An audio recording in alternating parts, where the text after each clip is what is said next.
Moldeados por su amor, si seguimos la verdad, buscaremos un mundo de paz.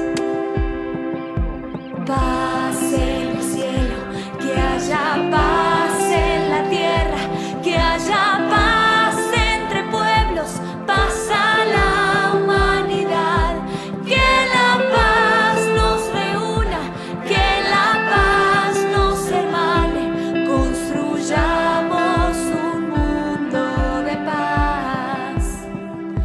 Desde nuestro corazón,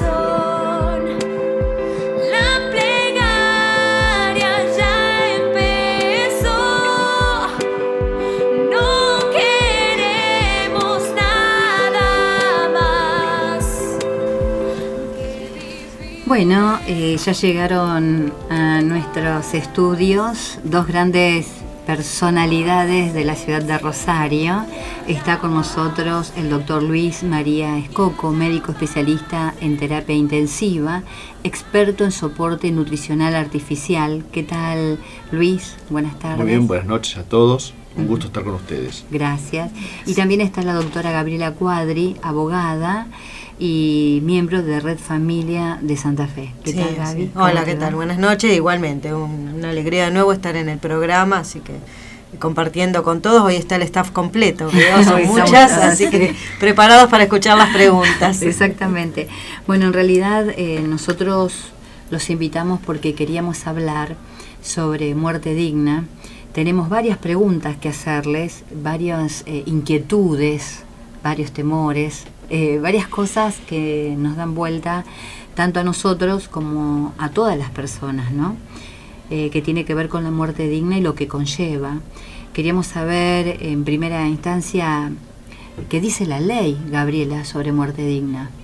Sí, es un tema que hoy se puso un poco de moda y estamos como todos atentos a lo que está pasando justamente a raíz del caso de Marcelo Díez y un fallo de la Corte Suprema, donde en principio lo que hizo fue hacer lugar a un pedido de los familiares de este paciente, que lo que solicitaban era que se le retire el soporte vital, es decir, la hidratación y la alimentación. Entonces, a raíz de ese fallo, obviamente surgen muchos interrogantes. Y está bueno lo que vos me preguntabas, de ir primero a ver qué es lo que dice la ley, porque la Corte avanza un poco sobre lo que dice la ley y entonces tenemos que tener en claro que ese fallo fue para un caso concreto y estar siempre, por lo menos, ir a ver qué dice en principio nuestra legislación. Lo primero que tenemos que tener en cuenta es que nuestra Constitución Nacional y los tratados internacionales a los que adhiere Argentina defiendan la vida desde el momento de la concepción hasta la muerte natural. Esa legislación que es primaria, que no podemos violar en ningún caso, sería como el enmarco del cual no podemos salir. ¿Qué está pasando hoy en nuestro país? Que muchas normas y muchos fallos están saliendo de esa legislación. Yo esto lo remarco, me gusta remarcarlo porque como para decir, bueno, tenemos todavía de dónde defender la vida y cómo tratar de que estas normas principales se apliquen. Y a veces lo que nos está faltando quizás es o iniciar acciones judiciales un poquito más frecuentemente y también jueces que se animen a aplicar la normativa que corresponde, ¿no? Bueno, hecha esta aclaración, concretamente el tema de la muerte digna está tratado en una ley que es del año 2009, la ley 26.529, que tuvo una reforma en el año 2012, donde se introdujo lo que nosotros entendemos que es la eutanasia. La eutanasia tiene dos caras, si queremos decirlo así, una pasiva y una activa. Pasiva es cuando hay un retiro de tratamientos o de una medicación, o en este caso de hidratación y nutrición, que es lo mínimo que un paciente puede recibir. Entonces, a partir de dejarle de brindar esa asistencia, la persona va a acelerar obviamente su proceso de función. La eutanasia activa es cuando se implementan tratamientos o terapéuticas que tienden a que esa persona pierda la vida, lo que conocemos como la inyección. Bueno, acá hay un doctor, así que yo no quiero hablar de esos temas porque obviamente él es el que va a poder explicar estos aspectos. La ley nuestra repito, con la reforma que se hizo en el año 2012, incorporó lo que se llama eutanasia pasiva. De entre los derechos del paciente dice que éste puede rechazar tratamientos de hidratación y de nutrición siempre que esté atravesando una enfermedad irreversible, terminal e incurable. O sea, esos son los 3 adjetivos que da la ley. ¿Qué pasó a partir de esto? A ver, vamos a aclarar un poquito. Lo dice, que es el paciente el que tiene el derecho de prestar ese consentimiento y estas características de la enfermedad que está atravesando. ¿Qué pasó? Concretamente el caso de Marcelo Díez no reunía estas características. Primero, que el paciente no estaba en condiciones de prestar el consentimiento porque estaba en un estado de conciencia mínima, por lo menos eso es lo que dicen los informes, pero no podía prestar este consentimiento, pero por otro lado tampoco estaba con una enfermedad terminal, porque el cuadro de él podía seguirse prolongando, así que había como algunas cuestiones que no encuadraban en la ley, por lo cual el tema se judicializó. En realidad el tema estaba judicializado de antes de la ley, porque las hermanas lo vienen pidiendo con anterioridad a esta reforma del año 2012. ¿Qué pasó? Cuando salió la ley, igualmente no se pudo aplicar la ley, porque, repito, tampoco se adecuaba estrictamente a cómo estaba el caso. Entonces, la causa judicial siguió, llegó a la Corte Suprema, y la Corte Suprema acá hace una interpretación muy amplia de la ley, pero también del caso en general. ¿Y qué dice? Primero, el tema del consentimiento, ¿no? Autoriza de alguna manera que sean las hermanas las que declaren cuál era el consentimiento del paciente. Y acá sí es necesaria una aclaración. No es la decisión del familiar, no es el familiar el que decide que quiere retirar el soporte vital. Es el familiar el que declara que ese paciente algún día dijo o que es su voluntad. Interpreta que sería la voluntad del paciente retirar el soporte vital. Si nosotros vamos a la otra postura, donde el familiar es el que decide si va a quitar o no el soporte vital o el tratamiento o lo que fuere, estamos en un caso de homicidio, ¿se entiende?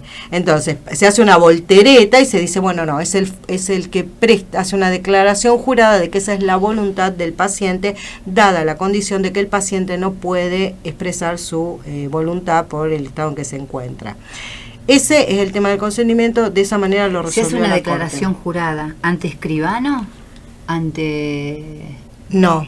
En este caso se interpretó que la declaración jurada de las hermanas, que ellas, ¿en qué consistió esa declaración? En contar que su hermano, en un momento, cuando ellos eran chicos, había manifestado su voluntad de que si algún día quedaba en un estado irreversible, en un estado de una enfermedad gravísima, si el doctor Escoco se agarra la cabeza, aunque claro, es realmente terrible. Ellas declaran que eso es cierto, que él dijo eso, que si quedaba en un estado reversible no lo dejaran vivir. No sé si ustedes leyeron el relato, pero brevemente él dice que ellas cuentan el episodio, que en un momento, creo que tenían 14 años, y él, leyendo una revista sobre el caso de Karen Kinlan, dijo que si a él le pasaba algo así, que él no quería vivir. Entonces, eso... ¿Por qué le decimos declaración jurada? Porque ellas lo declaran en la causa judicial y lo afirman y lo declaran bajo juramento, como que ya están diciendo y afirmando que eso fue así, ¿no? Si se probara la falsedad ya estarían en un delito, porque claro. Pero obviamente es imposible probar la falsedad y se dan cuenta de lo liviano del argumento, ¿no es cierto? Porque sea una manifestación totalmente extemporánea y de una persona inclusive que, si no me equivoco, creo que dicen que esto fue a los 14 años. La verdad que no quiero decir una cosa por otra, pero no estoy segura de la edad. De esa edad y estaba su mamá presente, dice. Claro, imagínense con una edad donde todavía la persona es menor, o sea, bueno, es gravísimo, ¿no? Eso sería la declaración jurada. No sé si esto responde la duda que vos me manifestaste. Entonces, la Corte así resuelve el tema del consentimiento. Esto ha sido muy criticado, porque obviamente... primero, bueno, nosotros no estamos ni de acuerdo que el propio paciente pueda dictar una declaración anticipada respecto al modo en que se le pueda llegar a quitar la vida estando enfermo, pero obviamente mucho menos un tercero, ¿no es cierto? En cuanto al tema de la enfermedad terminal, la Corte no abunda ahí en explicaciones, simplemente saltea la ley, también como el pedido era anterior a la ley, hace como una voltereta, bueno, no es tan necesario aplicar o no aplicar esta ley, así que queda así y autoriza el retiro del soporte vital. Un tema para tener en cuenta es que el mismo día que conocemos el fallo de la Corte, Marcelo Díez falleció, en principio de causas naturales, por lo cual interpretamos que este estado de terminal en el que él se encontraba el día que se dictó que conocimos el fallo, no era ajeno al conocimiento de la Corte. No podía ser ajeno porque obviamente estaba, sí, claro, sí. Así que hay acá una intención de haber dictado el fallo, haber evitado toda la promoción, la publicidad que después tuviera tenido. Yo creo que hoy estaríamos haciendo campañas, ¿no es cierto?, pidiendo por favor que le reintegren a este paciente la alimentación, la hidratación. Entonces para no tener que afrontar toda esta cuestión pública y quizás también de manifestación a favor de la vida, han quedado el fallo dictado como una cuestión ejemplar que lamentablemente se va a poder usar para otros casos similares, pero evitaron todo el conflicto y exponerse mediáticamente a lo que implica una persona en esas condiciones, ¿no?, que muere en esas condiciones. Hacemos una pausa, escuchamos un temita y continuamos, ¿puede ser? ¿Cómo no?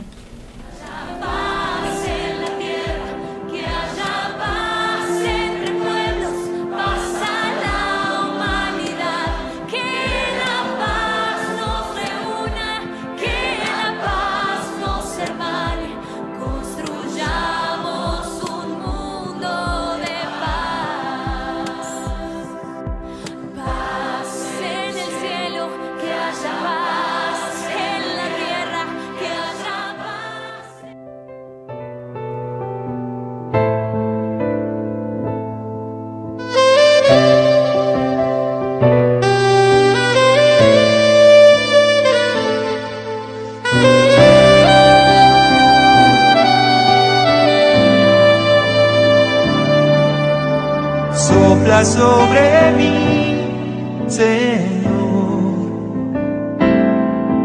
y renueva la faz de mi corazón, porque soy tierra sin vida, si me falta tu alegría, por eso te canto, Espíritu Santo, ven a mí.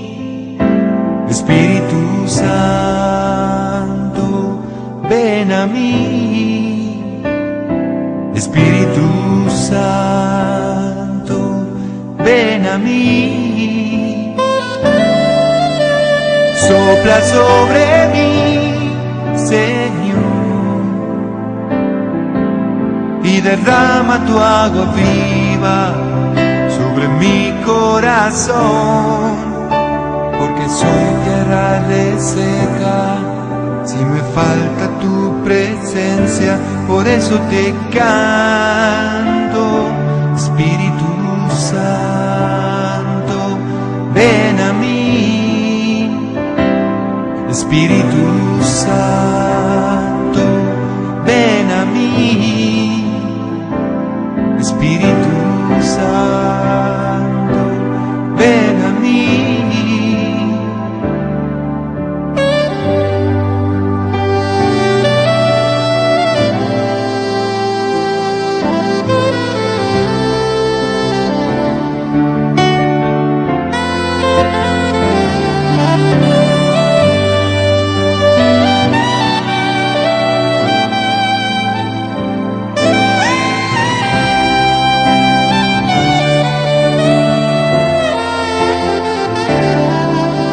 Sopla sobre mí, Señor, como un viento que renueva mi corazón. No se rompen mis cadenas sin tu fuego que me quema, por eso te canto, Espíritu Santo, ven a mí. Espíritu Santo, ven a mí.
esta charla tan interesante, que estamos hablando sobre un tema tan profundo, un tema que en realidad nos preocupa sobre la muerte digna. Escuchábamos recién a la doctora Gabriela, que nos hablaba qué decía la ley. Y bueno, ahora vamos a preguntarle al doctor Luis María Escoco, médico y que es especialista en realidad en soporte nutricional artificial. Doctor, usted en realidad, ¿qué opina de esta ley que terminamos de escuchar de parte de Gabriela?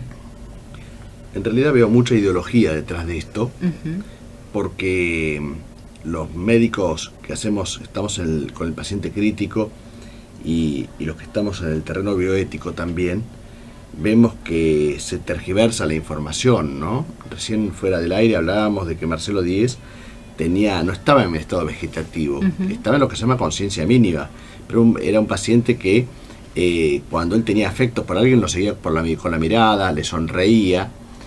Contaban también de que cuando le pasaban la mano sobre la cara trataba de sacarla. Entonces, que no me digan que ese paciente no estaba no estaba en estado vegetativo realmente. Y aún así, en los pacientes que la literatura científica médica cada vez presenta más casuística, o sea, más casos paradigmáticos, donde escuchan que los pacientes con estado vegetativo, que ha estado, por ejemplo, un bombero de las Torres Gemelas, que estuvo como 15 años en coma, y sin embargo escuchaba lo que decían los médicos y los familiares, aunque él estuviera con los ojos cerrados. Después otro chico también en Estados Unidos, que la madre insistía que el chico escuchaba, aunque estuviera en estado en coma profundo, que el chico escuchaba, ninguno de los médicos le daba atención a esto. Lo llevaron a Europa a hacer unos potenciales evocados especiales y resulta que percibía sensaciones visuales y auditivas. Entonces, tenemos que tener cuidado cuando hablamos de un paciente con estado vegetativo, ¿no? Lo diferente de un estado de conciencia mínima, donde uno ve que el paciente no puede ejercer funciones intelectivas, ¿no? Hacer determinados juegos, determinados razonamientos. Pero lo que se ve detrás del caso de este chico, Marcelo, como del caso que salió hoy en la publicación justamente sobre Vincent Lambert en Francia, el caso de Terry Schiavo, por ejemplo, en Estados Unidos, también son todos casos paradigmáticos. Uno ve que se tergiversa la información, y la información que sale a los grandes medios de comunicación es información totalmente tergiversada y orientada a un fin que generalmente es el de lograr la eutanasia. Porque recordemos que detrás de esto hay grandes grupos internacionales, hay mucha ideología, y aunque nos parezca mentira, también hay mucha plata detrás de esto. Exactamente. Usted sabe que es bueno que lo aclare, porque casualmente en los distintos medios de nuestro país estuvo una doctora, Dina Magnante, que su esposo estuvo 5 años, según lo que ella decía, en estado vegetativo, y que ella hizo todo el procedimiento para que se le retiren todos los soportes. Y una de las cosas que esta doctora decía, Dina Magnante, era que se comprobó que todas las personas en estado vegetativo no tenían, como usted dice, que escuchaban. Por eso es bueno que las personas estemos informadas, claro. Porque ella, al presentar un currículum como el que tiene, abogada, y también que está en bioética de la UCA, la gente dice, bueno, vamos a creer lo que dice, y nada que ver, porque claro, en realidad abrió un abanico de posibilidades que está en contra de la vida. Seguro, y además el estado vegetativo, que hace 20 años o 25 años atrás, todos los médicos, la medicina pensaba que era irreversible. Bueno, después de estos casos que hemos tenido, vemos que no es así, y los pacientes se despiertan. Por ejemplo, el chico de Estados Unidos que se despertó y que decía, y le reprodujo frases pero palabras que decía la madre y que decía la enfermera cuando lo cambiaban. Claro. Entonces, ojo con los conceptos que damos como dogmáticos en medicina, que es una ciencia empírica, ¿sí? Porque después pueden ser refutados tranquilamente con el transcurrir del tiempo. Claro. Y nosotros católicos decimos también por la divina providencia, ¿sí? Ahora, en una época donde tenemos tan fácil acceso al internet, ¿no? Los invito a los oyentes a que entren en los archivos de bioética. Son revistas de bioética científicas. Entonces hay que entrar a los archivos de bioética, hay que entrar a los archivos médicos, editoriales de grandes revistas médicas que hablan sobre el tema. algunas vamos a encontrar que hablan a favor de la eutanasia, pero muchas otras dicen la realidad, ¿no? Y esto no llega a la opinión pública. ¿Por qué? Porque no les conviene. Claro. Porque los que manejan los grandes medios muchas veces están... Sí, termina. Así que es el caso del bombero de las Torres Gemelas es maravilloso. Maravilloso porque se despertó después de casi 15 años y requirió una recuperación. No es que se despiertan y se van a jugar al fútbol, no.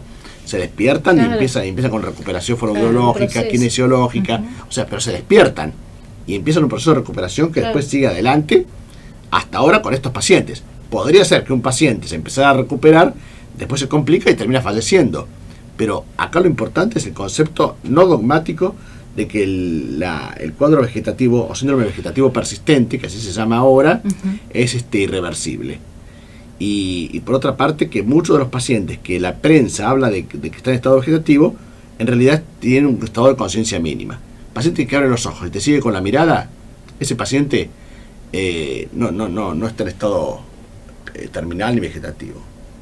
Sí, también yo quería comentar que lo que nos deja el caso 10 es que la Corte tampoco se anima a decir las cosas como son, o sea que realmente la muerte que se le estaba proponiendo era por falta de hidratación y de alimentación. Que ahora me gustaría, Luis, si nos contás un poco cómo es eso, porque realmente desde el punto de vista médico debe ser bastante fuerte, ¿no? Retirar el soporte vital, y también cómo es el tema con los familiares, que una vez me contaste y me parece que lo que hoy se está viviendo es bastante dramático. Y la Corte habla de como de desconectar, de retirar aparatos, y no es eso, ¿está? Porque ni siquiera era un paciente que estuviera conectado a algo que artificialmente de alguna manera lo mantuviera con vida. Entonces, digamos, también se disfraza esto. Bueno, sí, y ahí viene un poco el tema del encarnizamiento terapéutico, es decir, bueno, uno no va a estar conectado a 50 aparatos para mantener la vida, pero es como que se mezcla todo un poco y y en esa confusión se trata de poner como bonito algo que es horroroso. También, es el otro extremo, ¿no? Que después si quieren hablamos del ensañamiento terapéutico. Bueno. Pero con el tema de la eutanasia, como bien dijo Gabriela, hay una eutanasia activa que es cuando vos le haces, por ejemplo, el clásico eso, una inyección rápida y importante de potasio al paciente, o le meten aire, o le cortan el respirador. Bueno, son acciones activas que llevan a la muerte del paciente. Y después está la eutanasia pasiva, que es tan criminal como la activa, por más que a veces no impresione tanto, que es la retirada justamente de la hidratación y de la alimentación.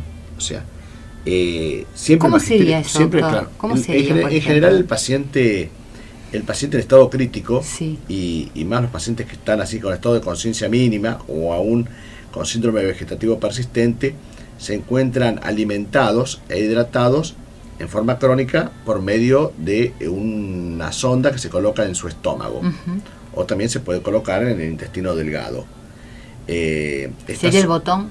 Es comúnmente llamado el botón gástrico, o sonda de gastrostomía, o a veces sonda de yeyunostomía, porque el yeyuno es la rama de ese intestino delgado donde recibe la alimentación en estos casos. Entonces, la hidratación en un paciente crónico, en un paciente agudo no, en un paciente agudo uno le hace sueros por vía endovenosa, pero en el paciente crónico se trata de liberarlo de todos los medios, la mayoría de los medios artificiales que hay, paulatinamente, progresivamente, viendo cómo tolera el paciente, y entonces se le hace hidratación, o sea, se le da agua por vía digestiva, nada más que casi nunca por boca, porque el paciente no está en condiciones de tragar, de deglutir, ¿no? Entonces se hace por vía gástrica. Y también la alimentación, una alimentación proporcionada y acorde al paciente. Ya siempre el magisterio de la Iglesia lo ha dicho, pero Juan Pablo II ha sido muy categórico en afirmar que no es lícito y es un crimen realmente suspenderle la hidratación y la alimentación a un paciente.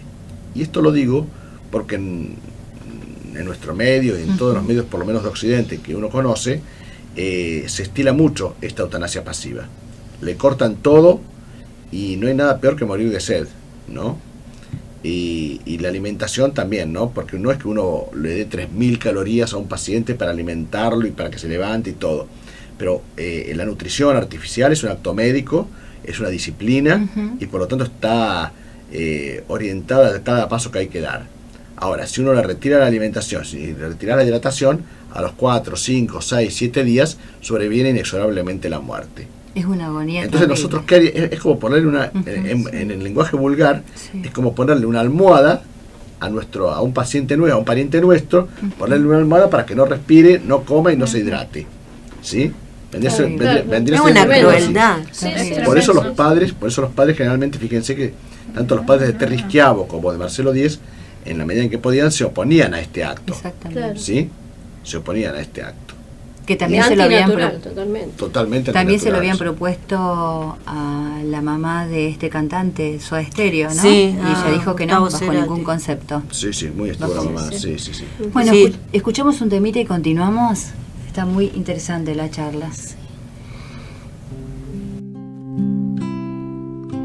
Mi corazón confiado está porque yo te conozco, y en medio de la tempestad nunca estoy sola, y puedo tu silueta ver en medio de la niebla.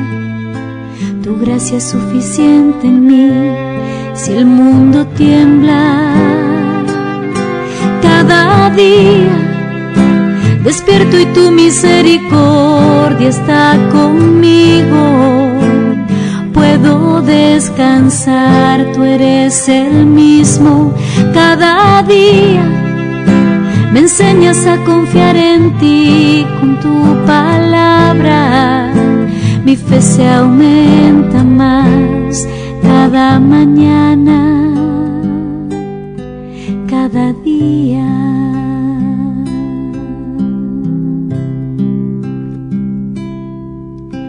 Mi corazón confiado está porque yo te conozco, y en medio de la tempestad nunca estoy sola, y puedo tu silueta ver en medio de la niebla. Tu gracia es suficiente en mí si el mundo tiembla. Cada día despierto y tu misericordia está conmigo. Puedo descansar, tú eres el mismo. Cada día me enseñas a confiar en ti con tu palabra. Mi fe se aumenta más cada mañana, cada día.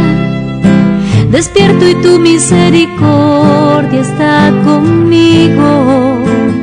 Puedo descansar, tú eres el mismo. Cada día me enseñas a confiar en ti con tu palabra. Mi fe se aumenta más cada mañana, cada día.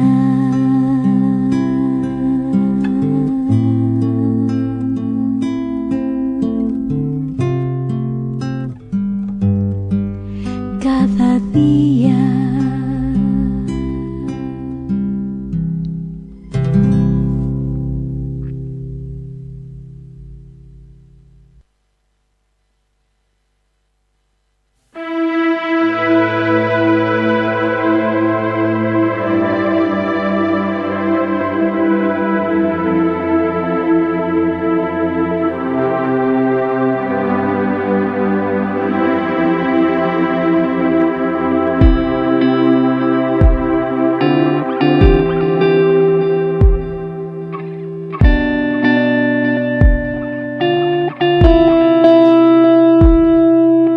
Paz en el cielo, que haya paz en la tierra, que haya paz entre pueblos, paz a la humanidad, que la paz nos reúna, que la paz nos hermane, construyamos un mundo de paz.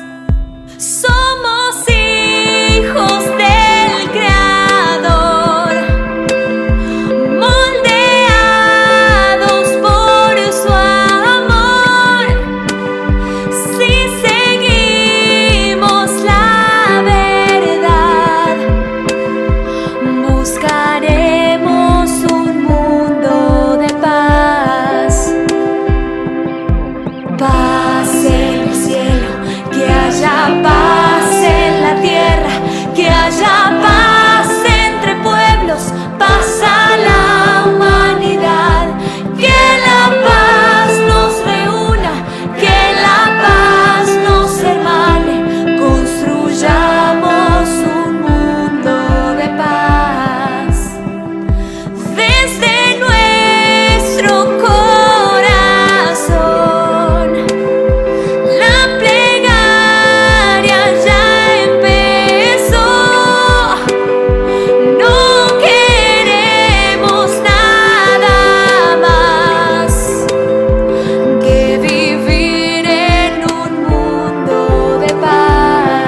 hablando con el doctor Luis María Escoco sobre este tema y también con la doctora Gabriela Coadri sobre muerte digna. Estábamos hablando recién de la eutanasia y tenemos varias preguntas que hacerle, doctor, en realidad. Preguntas que también a nosotros nos cuesta hacer porque esto es algo que nos pone en una situación de ignorancia, decirle así, ¿no? De ignorancia. Ustedes son médicos, abogados y nos van a saber entender a lo que nos referimos. ¿Cuál es la postura de los familiares ante una situación como la que usted planteaba recién? En general los padres, si viven, los padres siempre defienden la vida del paciente. Uh-huh. Así ha pasado con los grandes casos de Terry Schiavo, de Marcelo Díez, ¿no? Como contaba Gabriela, el papá, y la misma mamá de Vincent Lambert ahora en Francia, que lo asiste permanentemente. Ahora, los hermanos o el matrimonio, el consorte, a veces entra a jugar ya los actos ilícitos. Por ejemplo, en el caso de Terry Schiavo, el marido quería que la dejaran, basta de sufrir, cuando la Terry Schiavo no sufría. Los invito a la audiencia a que entren en internet, pongan Terry con Y, Schiavo se escribe, Schiavo, pero se escribe Schiavo, y vean la carita que tenía pocos días antes de morir esta chica, claro, ¿no? Donde ven que no había sufrimiento. El marido quería... Perdóname, Luis, vos sabés que Terry Schiavo tenía custodia policial para que nadie se acercara a darle una gota de agua. O sea, los padres estaban ahí, el padre Frank Pavón, que es de Sacerdotes por la Vida, el director del ministerio, los acompañó todo el tiempo. En un momento a mí el padre Víctor Salomón me comentó, así estábamos escribiendo por internet y me comentó de este caso y fue realmente algo muy fuerte porque tener que poner custodia policial para que nadie... Hay un chiquito que le quiso acercar agua, prácticamente lo detuvieron, digamos, no le permitían porque la gente estaba agolpada abajo del hospital donde ella estaba internada, se había agolpado un grupo de gente que pedía por su vida, ¿no? Increíble. Sí, un caso y realmente... en el caso de Terry Schiavo, ¿por qué el marido tenía tanta premura para que le hicieran la eutanasia, en este caso eutanasia pasiva? Porque a ella se le retiró la alimentación y la hidratación y murió a los 7 días. Pero ¿por qué el marido tenía tanta premura? Ya los comités de bioética de la zona habían denunciado que el marido estaba gestionando un seguro muy jugoso, muy cuantioso. Bueno, y se confirmó, cuando murió, él ya estaba con otra mujer y cobró inmediatamente, lo que hizo fue cobrar el seguro muy caudaloso, ¿no? O sea que hay que tener cuidado porque muchas veces, a veces no, pero muchas veces detrás de estas intenciones eutanásicas hay plata, hay corrupción, ¿no? Porque indudablemente forma parte de la cultura de la muerte, ¿no? Como decía también Juan Pablo II, la cultura de la muerte va desde el momento de la concepción hasta el final de la vida. Exactamente. Y la cultura de la vida, por el contrario, no es forzar artificialmente, por ejemplo, la prolongación de la vida, que es un poco a lo que se refería Gabriela con el tema del enseñamiento terapéutico, antiguamente llamado encarnizamiento terapéutico o también llamado distanasia, sino que el enseñamiento terapéutico también fíjense cómo es el extremo opuesto, pero también es condenable, que es cuando uno trata de, por diversos medios desproporcionados y extraordinarios, trata de hacer sobrevivir a alguien a toda costa, por determinada cantidad de días hasta que se cumpla el mes para algo, ¿no? Claro. O para facturar más médicamente, o para que la familia pueda cobrar un trámite jurídico económico. Entonces el enseñamiento terapéutico también es condenable, y es, por ejemplo, someterlo a respirador, someterlo a drogas caras, sabiendo que ya Dios, uno se da cuenta, y los familiares se dan cuenta, pero el médico también se da cuenta, que el paciente no tiene probabilidades humanas.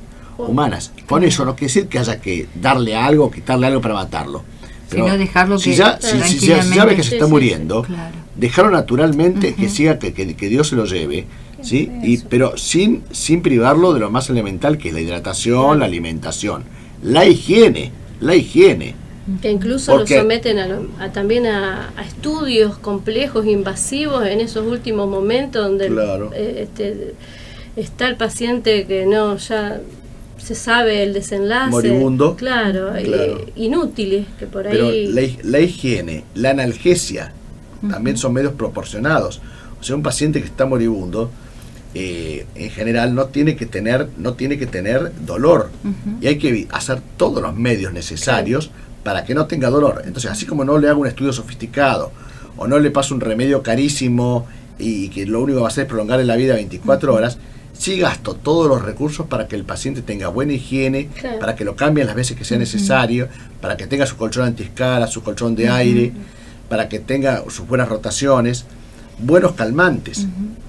Y es interesante acá en este caso lo que dice también la bioética personalista y el magisterio de la Iglesia, coincidentes, ¿no es cierto?, de que uno puede usar calmantes en el paciente terminal hasta que sea necesario para calmar el dolor, aún a costas de que le pudiera producir secundaria e involuntariamente, repito, le pudieran producir un deterioro mayor o inclusive la muerte. Claro. ¿Sí?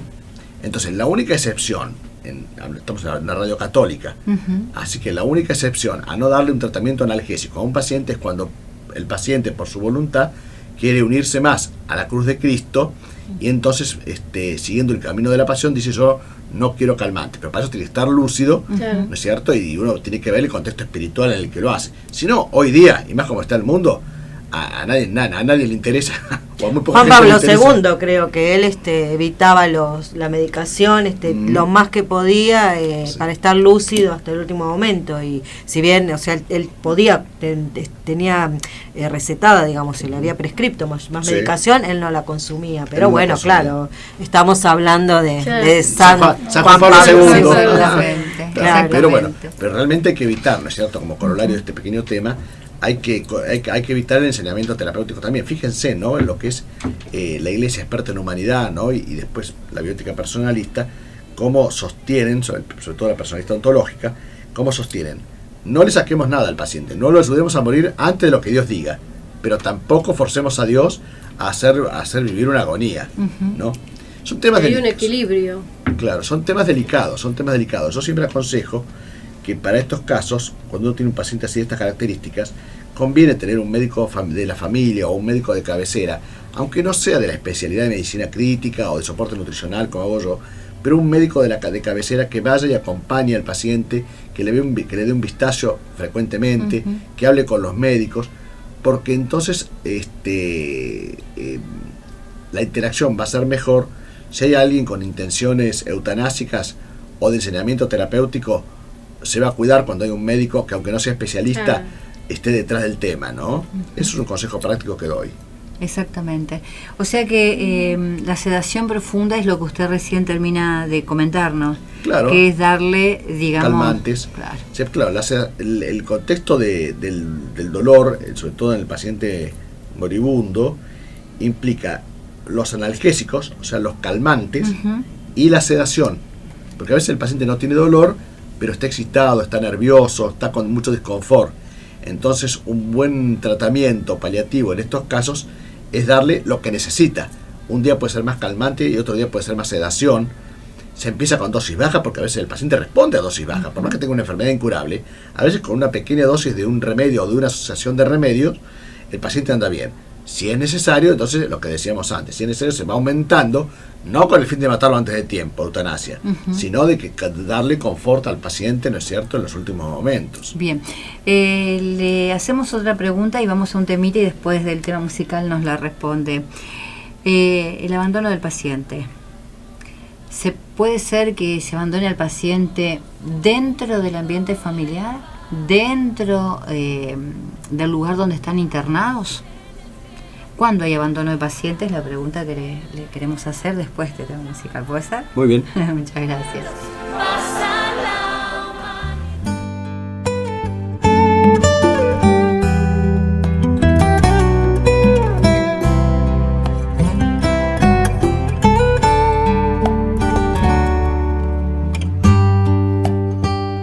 Si tú existes, yo te hice, te pensé antes de nacer.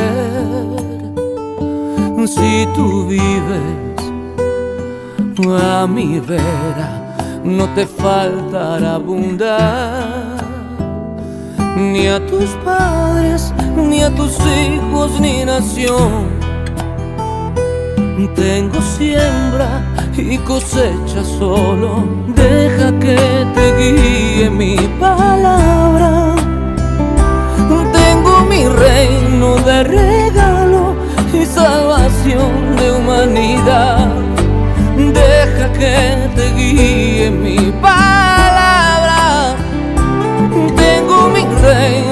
de regalo y salvación de humanidad. Yo tengo más, tengo gracia y gloria al que me siga y vida eterna. Si tú amas, si tú adoras, el amor yo lo inventé. Si no llegas a la hora de mi rapto esperaré. Si te impones en hacer tu voluntad, si no encuentras a quien dar tu carga, deja que te guíe mi palabra. Tengo mi reino de regalo y salvación de humanidad. Deja que te guíe mi palabra. Tengo mi reino de regalo y salvación de humanidad. Yo tengo más, tengo gracia y gloria que me siga y vida eterna.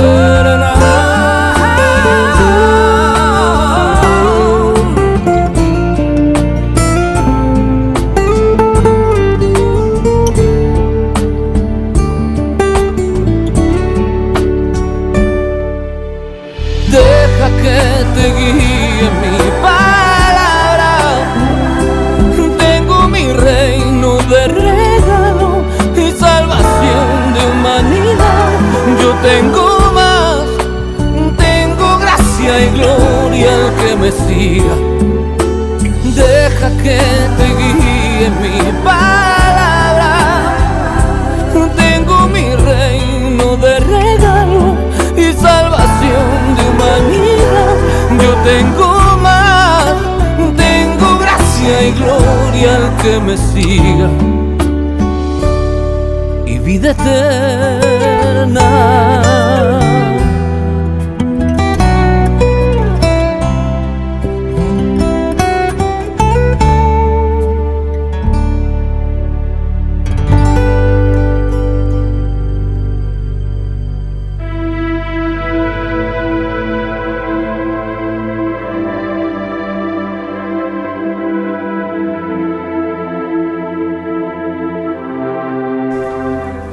Bueno, continuamos en esta entrevista, que estamos realmente atónitas las cuatro, sí, sí. ¿no? Un tema interesantísimo, la verdad. Exactamente, interesantísimo y preocupante, Sí. ¿no? Que nos tiene que preocupar y ocupar también todo este tema. Estábamos hablando del abandono del paciente, doctor. Sí, el abandono del paciente que se puede producir a nivel intrafamiliar, digamos, en su casa, pero también se puede producir en los geriátricos o se puede producir a nivel hospitalario. Ojo también que el hecho de tener un paciente hospitalizado no implica que no haya abandono de paciente, ¿no? Se dan situaciones en todos los casos. Son verdaderos problemas, pero que hay que sostenerlos, y yo creo que en una época donde estamos en la proclamación de los derechos humanos, no hay nada mejor que el derecho humano a la vida, desde la concepción hasta la muerte natural de la persona, ¿no? Y para ello creo que tendrían que volcarse más recursos del Estado. Cuando hablo del Estado hablo del nacional, el provincial, el municipal, e inclusive hasta ONGs, ¿no?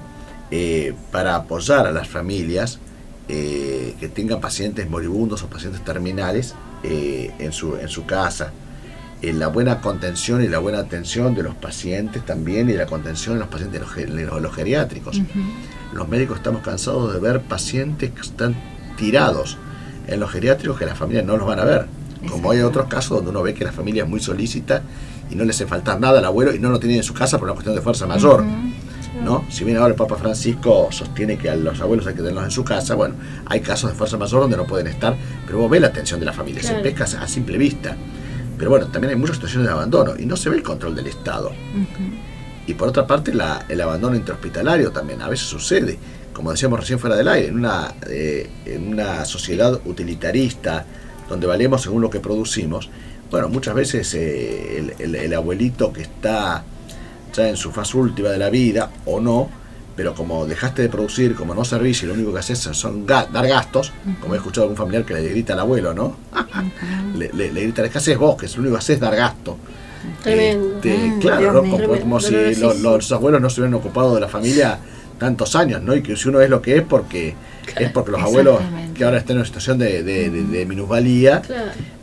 No se puede defender, ¿no? Y lo único que hacen es también, soltarle una lágrima. No, que se le suelta una lágrima, Sí, viejo. sí, obviamente. Porque Y le pueden porque gritar así. también escuchan de parte de los nietos, los hijos, no hagas ruidos para comer, no arrastre los pies de la persona que tiene Parkinson. Claro. Otros, por ejemplo, decir, bueno, te cambiamos el cassette porque siempre repetís lo mismo. O no hablarle, porque no escucha, entonces no le hablas, no haces el Sí, esfuerzo de hablarle fuerte o Sí.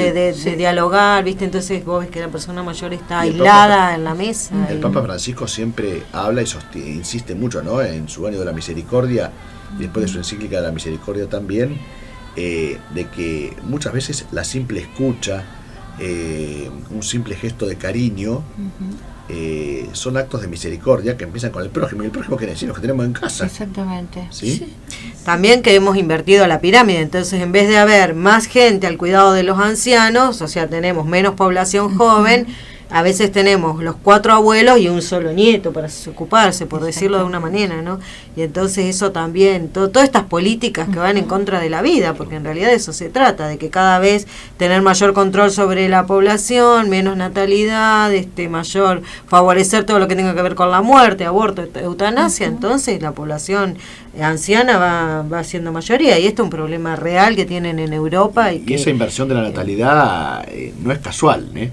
Por favor, no pensemos que es casual, porque está documentado, estudiado a nivel científico, que esto es algo programado, la inversión de la natalidad, para que los países pobres tengan menos natalidad, menos habitantes, y puedan darle a los del hemisferio norte mayores recursos. O sea, acá hay mentes perversas que están gobernando el mundo, ¿no? Exactamente. La cultura de la muerte también. sí. ¿no? Claro, y que te lo venden como desde el confort, como que es más confortable ser menos en tu casa y tener más cosas. Y hemos comprado, digamos, ese speech, ese discurso, ¿no? De que sí, sos más feliz cuanto más plasma y menos gente haya en tu casa. Y la verdad que es, te lo pones a pensar y decís, bueno, no, ¿qué está pasando? ¿Cómo puede ser, no? Realmente ahora, qué interesante lo que decía Gabriela, ¿no? Porque, claro, a veces tenés 2 abuelos, el abuelo, la abuela, y que no tengas también los abuelos de tu señora, Claro. y uno es hijo único, ¿no? Es un problema, ¿no? O sea, reconozca la realidad Yo- primero, reconocemos, ¿no es cierto? Que Nosotros somos 7 hermanos, lo cuento porque tengo, digamos, la experiencia personal. Somos 7 hermanos en este momento. Bueno, el año pasado mi mamá tuvo una situación de una cirugía de urgencia y internada, y después mucho tiempo internada para rehabilitación, y la verdad que lo sobrellevamos también, porque a todos nos afectó un poco la vida, pero siendo 7, imagínense que una rotación teníamos, claro, realmente nos pudimos arreglar muy bien. Y yo veo otras personas y digo, claro, realmente nosotros siendo familia, porque vos, bueno, están todos, siempre hay uno que un poco más, un poco menos, pero no importa, están. Sí, pero Y como es dicen muy ustedes, importante, se trata de- claro, es un problema que tenés, pero no te afecta toda Ahora, tu vida, ahí ¿no? está realmente el problema del Estado, ¿no? El Estado, la subsidiariedad del Estado, ¿no? También proclamada claro. por la doctrina social de la Iglesia. O sea, no es que el Estado se tiene que meter en todas las familias y decirle, vos haces esto, con el viejo haces aquello, Claro. lo metés acá, lo metés allá.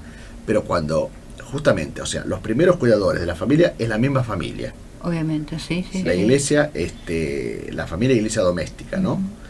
Ahora, cuando la familia no da abasto, ahí Claro. tiene que aparecer el Estado Claro. subsidiándolo, y no olvidándose, no dándole bolilla, Claro, sí. o haciéndole llenar, proclamando que ayuda de determinada forma, pero te hacen llenar un papel que tarda 6 meses y que al final uno no sabe qué hacer, ¿no? Bueno, con Sí. políticas efectivas y claras, uno realmente se daría cuenta cómo, ¿no es cierto?, el Estado está detrás de la familia sin coparlo, sin avanzar sobre la familia, pero siendo subsidiario sobre las necesidades de ¿no? Así es. Y me parece que hay un tema de comunidad primero, porque no vamos a tener un Estado que se ocupe de la familia, porque el Estado lo hacemos entre todos, y a veces la falla también es en comunidad, ¿no? A veces tu vecino tiene una necesidad y es un anciano y son pocos, digamos, en el edificio los que están al tanto de la situación y se acercan a brindar una ayuda. A veces esos pequeños gestos de comunidad o en la parroquia, y bueno, si potenciamos todo eso y crecemos en eso, quizás algún día podamos tener un Estado que también reconozca los valores de la familia. Porque además hablemos, o sea, estamos acostumbrados en las parroquias a tener movimiento de Cáritas, a tener distintos movimientos que son muy buenos dentro de la iglesia, ¿no? Y cada vez gracias al Espíritu Santo están apareciendo más movimientos, pero ¿qué hacemos con los hijos de la parroquia? ¿Qué hacemos con la gente enferma terminal de la parroquia? Qué importante que es la pastoral de la salud. Sí, la pastoral de la salud y formar grupitos, aunque sean 3 personas, pero bueno, estas 3 personas dentro de la parroquia se dedican a los viejitos que están en su casa. Otras 3 personas se dedican a los viejitos que están internados. Claro, está bueno eso. Bueno, para terminar, porque ya se nos va el tiempo, entonces el caso francés de Vincent Lambert quiere decir que se tuvieron que... Sí, allí hubo un retroceso. Sí, ¿no? Han dicho que no van a retirar el soporte de alimentación y de hidratación. Eso lo hicieron los médicos. Los médicos, sí. Bien. Y están pidiendo custodia policial porque temen por que trasladen el paciente los familiares que son los que están pidiendo la eutanasia. Pero bueno, por lo menos un paso positivo hoy de que eso que el paciente va a seguir con vida y atendido. Está la foto en los portales de hoy de Vincent Lambert, sí. Que la madre le muestra un cuadro, fíjense los que entran en internet, está la foto de él que uno lo ve y se nota está bien cuidado, bien confortable y nada que ver con sí, lo vamos a difundir. Le agradecemos, le decimos a las personas que toda la información que teníamos de la arquidiócesis la vamos a pasar el domingo. Escopamos el programa. No, pero es importante el tema, es importante y nos preocupa y nos queríamos ocupar en realidad las 4 de este tema que a toda la sociedad tiene que enterarse, porque así como nosotros que leíamos y todo eso estamos en una nebulosa, nos imaginamos las personas que, digamos, lo escuchan nada más, ¿no?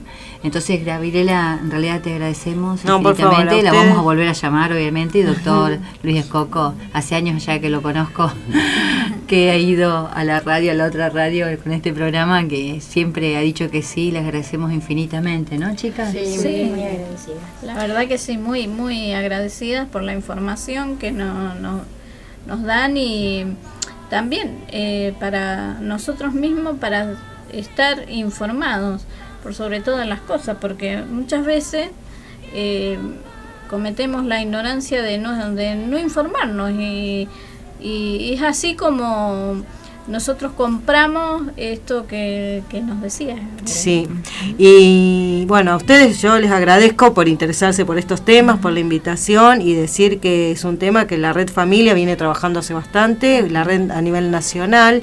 Este fallo de la Corte tiene un antecedente que es el dictamen de la procuradora Gils Carbó, que ella aconsejaba la eutanasia. Esto no me quería ir sin decirlo porque bueno, después uno ve estas personas no ocupando puestos públicos de jerarquía y ella fue, digamos, el fallo de la Corte sigue el dictamen que ella emitió en su momento. Contra ese dictamen la Red Familia dictó hizo una declaración, por supuesto oponiéndose a lo que ella manifestaba y denunciando esta concepción utilitarista de la vida y este apartamiento de los derechos humanos constitucionales que rigen en nuestro país. Exactamente. Bueno, nos despedimos, Susi, Patri, Delia. Les felicitamos por la labor de ustedes también. También le damos gracias porque nos han hecho tomar más conciencia, o sea, si bien uno vive a 1000, esta charla ayudó para tomar conciencia. Muchas gracias a ustedes, gracias por invitarnos y por poder difundir la causa de la vida, que también es la causa de Cristo, ¿no? Y somos pro vida. Somos pro vida. Bueno, nos vemos el jueves que viene, Dios mediante, aquí en la 103.9. Hasta el jueves que viene. En la tierra que haya paz entre pueblos, paz a la humanidad, que la paz nos reúna y que la paz nos hermane, construyamos un mundo de paz.